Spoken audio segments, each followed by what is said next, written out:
राम राम दोस्तों, क्या कभी आपने पैन में नारियल के तेल को डाला है? क्यों डालना है, इसका क्या फायदा होने वाला है, वो आपको वीडियो में देखने के बाद पता चलेगा।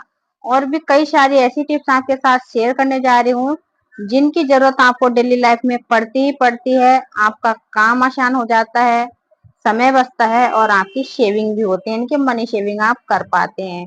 तो यहाँ पर सबसे पहले जो मेरा टिप्स होने वाला है ये आप देख लीजिए। अक्सर हम कहीं बाहर जाते हैं तो इस तरीके की जो पॉलिथीन होती है उसको कैरी करते हैं, यानी कि इसमें सामान वगैरह रख के ले जाते हैं, उसको ऐसे रख देते हैं। और जो ऐसे रखते हैं उसको तो वो मतलब कि फोल्ड जो होती है, इसकी फोल्डिंग होती है ना, वो खुल जाती है, जिससे कि हमारा सामान बिखर सकता है, गुम हो सकता है।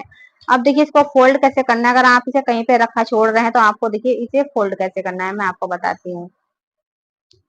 तो ये देखिए इस तरीके से आपने फोल्ड करना है। आपको अच्छे से ध्यान में रखते हुए इसको फोल्ड करना पड़ेगा, तभी अच्छे से फोल्ड हो पाएगी। क्योंकि इसकी फोल्डिंग ऐसी हो जाएगी, आप इसे कैसे भी रखेंगे ना, इसमें से सामान वगैरह आपका निकल कर नहीं गिरने वाला है।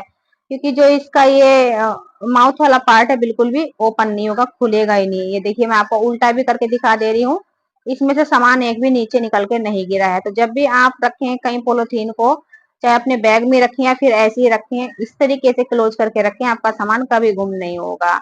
आशा करती हूँ ये छोटी सी ट्रिक आपको बेहद पसंद आई होगी। नेक्स्ट आइडिया होने वाला है हमारा पेंसिल को लेकर। जब भी बच्चे हमारे पेंसिल छीलते हैं, चाहे वो स्कूल में छीलें या फिर घर पे छीलें, जो उसका छिलका होता है, कचरा होता है, तो क्लास में इधर उधर फैलाते हैं या फिर अपने बस्ते में रख लेते हैं, और घर में होते हैं तो पूरे घर में फैला देते हैं, कचरा होता रहता है। अगर क्लास में इस तरीके से कचरा करते हैं तो कभी कभी टीचर से पिटाई भी हो जाती है। अब ऐसा क्या करें कि हमारे बच्चे अपनी जो पेंसिल आराम से छीलते भी रहें और उनकी पिटाई वगैरह भी क्लास में ना हो, और वो कचरा भी इधर उधर ना फैलाएं। तो आपको लेनी होगी कोई भी एक गहरी सी डिब्बी। तो यहाँ पर हमने क्या करना है, इस शॉर्पनर के होल के बराबर हमें होल बनाना होगा इस डिब्बी के ढक्कन में। आप थोड़ा सा नाप लीजिएगा, छोटा मत बनाइएगा फ्रेंड और ज्यादा बड़ा भी मत बनाइएगा। आप थोड़ा सा हिसाब से यहाँ पर इसमें होल कर लीजिएगा। तो मैंने निशान लगा लिया है, अब मैं इसमें होल करने जा रही हूँ। होल करके लाके आपको दिखाती हूँ। तो ये देखिए फ्रेंड, ज्यादा बड़ा भी होल मैंने नहीं किया और ज्यादा छोटा भी नहीं किया है, उतना ही किया है जितना कि हमारी ये शॉर्पनर का इसमें होल था। अब हम करेंगे क्या, इस शॉर्पनर को हम इसके साथ अटैच करने वाले हैं। तो अटैच करने के लिए आपके पास अच्छा वाला ग्लू होना चाहिए, तभी ये जुड़ पाएगा। तो यहाँ पर हम अंदर की तरफ से इसको शॉर्पनर को जोड़ने वाले हैं। ये देखिए इस तरीके से। अब कैसे जोड़ना है वो आप जाने फ्रेंड। मैं यहाँ पर फेविक्विक का इस्तेमाल कर रही हूँ, इसी से मैं जोड़ रही हूँ, लेकिन इससे काफी देर में जुड़ा था, क्योंकि ये इतने अच्छे से वर्क नहीं कर रहा था इस पे जितने अच्छे से स्ट्रॉन्ग वाला ग्लू करता है। अगर आपके पास बढ़िया वाला ग्लू है तो आप वो ही लगाइएगा, मैं आपको सजेस्ट करना चाहती हूँ। अगर नहीं है आपके पास तो आप इससे भी चिपका कर देख लीजिएगा। तो मैंने यहाँ पर इसे चिपका लिया है और ये चिपक भी गया था। अब देखिए फ्रेंड, इसे थोड़ा सा सूखने देंगे, हवा लगेगी इसमें तभी अच्छे से चिपक पाएगा। अगर आप तुरंत ट्राई करोगे, यूज करोगे इसे, तो ये जो शॉर्पनर है वो हट सकता है। मैं अच्छे से इसमें भर भर के ये फेविक्विक लगा देती हूँ, ताकि जो ये शॉर्पनर है हमारा इसमें अटैच रहे, बिल्कुल भी ना हटे। तो चलिए फ्रेंड, यहाँ पर हमने इसको लगा लिया है, सेट कर लिया है। अब इसको यूज भी करके देखते हैं कि इसका रिजल्ट कैसे मिलने वाला है। बहुत ही बढ़िया सा एक ऑर्गेनाइजर बन के तैयार हो जाता है, कमाल का होने वाला है एकदम। तो यहाँ पर हम क्या करेंगे, इसके ढक्कन को हम बंद करने वाले हैं। अब सॉफ्टनर गया डिब्बी के अंदर।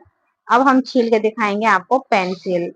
अगर आपका जो ये सॉफ्टनर है ढीला रहेगा तो उतर के गिर सकता है, सही से वर्क नहीं करेगा।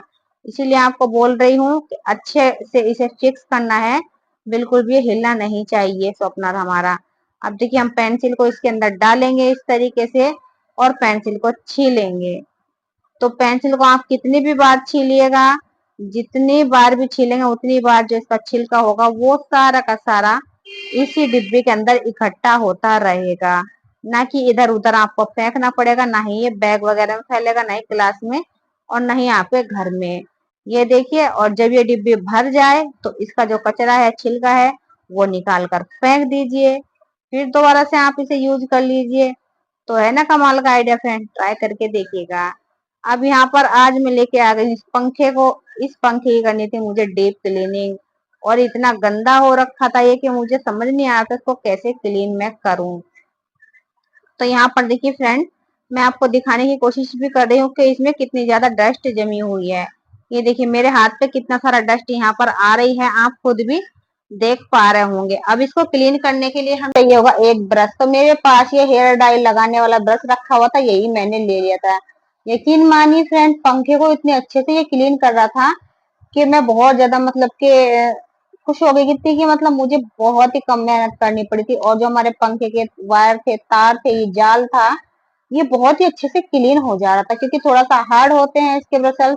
जो ये बालों में कलर करने वाला ब्रश होता है, तो बड़े अच्छे से इसकी डस्टिंग कर रहा था। मिनटों में ही मैंने इस पंखे को क्लीन कर लिया था। वैसे तो इसको खोल कर आप क्लीन कर सकते हैं, लेकिन मेरे को तो ये खोलना भी नहीं आता फ्रेंड। अगर बाई चांस मैं इसको खोल भी देती तो फिर इसको जोड़ता कौन, मेरे बस की बात इसकी द्वारा से फिटिंग करनी नहीं थी। तो भाई मैंने नहीं खोला था ये, मैं तो ऐसे ही से क्लीन करने की कोशिश कर रही थी। और यहाँ पर देखिए कितने मोटे मोटे से जाले गंदगी इसके अंदर से निकल रहे हैं। बहुत ही ज्यादा इस पंखे की कंडीशन खराब हो चुकी थी। तो मेरे को लगा कि इसकी जो डस्टिंग है, क्लीनिंग है, वो हमें कर लेनी चाहिए, क्योंकि हर चीज क्लीनिंग मांगती है तभी वो सही से वर्क भी करती है।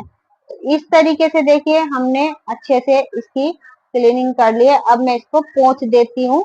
अंदर की जो पंखुड़ियां हैं, थोड़े से इसे साफ करने में परेशानी होगी, लेकिन इसको भी मैं धीरे धीरे से क्लीन कर ही ली थी। यहाँ पर देखिए इसी रुमाल से मैं इसको क्लीन कर लेती हूँ। और ये जो ब्रश है इसी से मैं क्लीन करूंगी। ये देखिए आसानी से हो जाएगा, ज्यादा दिक्कत नहीं होती है। तो यहाँ पर इन चीजों में हमें पानी का यूज नहीं करना होता है। यहाँ पर मैं पानी का यूज बिल्कुल नहीं करूंगी। इलेक्ट्रॉनिक चीजें हैं, अगर पानी इसके अंदर गया तो दुर्घटना घट सकती है, ये खराब तो हो ही जाती हैं।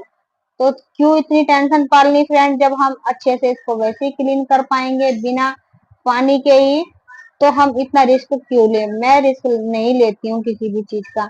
भले से मुझे थोड़ा सा टाइम लग जाए कामों को करने में, लेकिन मैं रिस्क नहीं लेती हूँ। अब इस रुमाल की कंडीशन भी आप देख लीजिएगा कितना काला ये हो चुका है, अब आप खुद ही देख पा रहे होंगे। तो इस तरीके से फ्रेंड आप पंखे की भी क्लीनिंग कर सकते हैं। अब इसमें नारियल के ऑयल का यूज क्यों करना है, कैसे करना है, मैं आपको बताती हूँ। और बिजली बिल कैसे कम करना होता है वो भी मैं बताती हूँ। आपको कुछ टिप्स ऐसी शेयर कर देती हूँ फ्रेंड। जैसे कि आप बैठे हैं पंखे में, ऑन रखिएगा। बारिश हो रही है, लो पे रख सकते हैं, मीडियम पे रख सकते हैं। गर्मी है, हाई पे रख सकते हैं।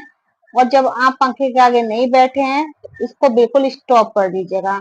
यहाँ पर आपका बिजली बिल बचता है। घर की जो लाइट है जरूरत पड़ने पर ही ऑन रखें। जैसे कि एसी वगैरह होती है, उनको आप जरूरत पड़ने पे ही ऑन रखें। ये नहीं कि आप कहीं बैठे हैं और एसी चल रही है घर में, पंखे चल रहे हैं वैसे ही। तो यहाँ पर आपका बिजली बिल ऑटोमेटिक अपना आप ही बढ़ता चला जाता है। जब आप इन चीजों का ध्यान रखते हैं तो आपका बिजली बिल खुद ही कम होता चला जाता है। अपने जहाँ पर रसोई में काम कर रहे हैं तब आप लाइट को जला के रखिएगा, जब रसोई का काम खत्म हो जाए लाइट बंद कर दीजिएगा, है ना। तो कितना सारा हमारा बिजली बिल बचता है फ्रेंड। चीजों को हिसाब से रखना चाहिए। फ्रिज होती है उसको भी हाई, लो, मीडियम रखना चाहिए। मौसम के अनुसार बारिश, वर्षा, जाड़े, गर्मी, उस हिसाब से आपको हाई, मीडियम, लो रखते हुए ना फ्रिज को चलाना चाहिए। तो बहुत सारी चीजें ऐसी होती है जो हमारी लाइफ में इन जो हमारा बिजली बिल होता है इसको कम कर देती है। यहाँ पर मैंने नारियल का ऑयल इसलिए लगाया है इस पे, ताकि इसमें शाइन आ जाए और जो थोड़ी बहुत भी इसमें धूल वगैरह चिपकी हुई हो वो सब रिमूव हो जाए। इस नारियल के ऑयल से जितनी भी इसमें गंदगी थी वो सब अपने आप ही रिमूव होकर इस रुमाल के ऊपर आ गई थी। रुमाल एकदम ये गंदा हो चुका था, काला हो चुका था। और जो नारियल का तेल मैंने लगाया था इससे जो पंखे में ना एकदम शाइन आ गई थी, एकदम न्यू के जैसा ये लग रहा था। तो इसीलिए मैंने यहाँ पर नारियल का तेल का यूज किया है फ्रेंड। आप इस तरीके से अपने पंखे की क्लीनिंग कर सकते हैं बिना पंखे को खोले ही, बहुत अच्छे से क्लीन हो जाता है आपका। ज्यादा मतलब टाइम भी वेस्ट नहीं होता और आपके जो पंखे वगैरह होते हैं वो भी खराब नहीं होते हैं, सालों साल चलते रहते हैं। यहाँ पर देखिए कितना काला ये रुमाल हो चुका है। तो आशा करती हूँ फ्रेंड आज की वीडियो आपको अच्छी लगी होगी। फिर मिलूंगी एक और नई वीडियो के साथ, तब तक के लिए बाय बाय।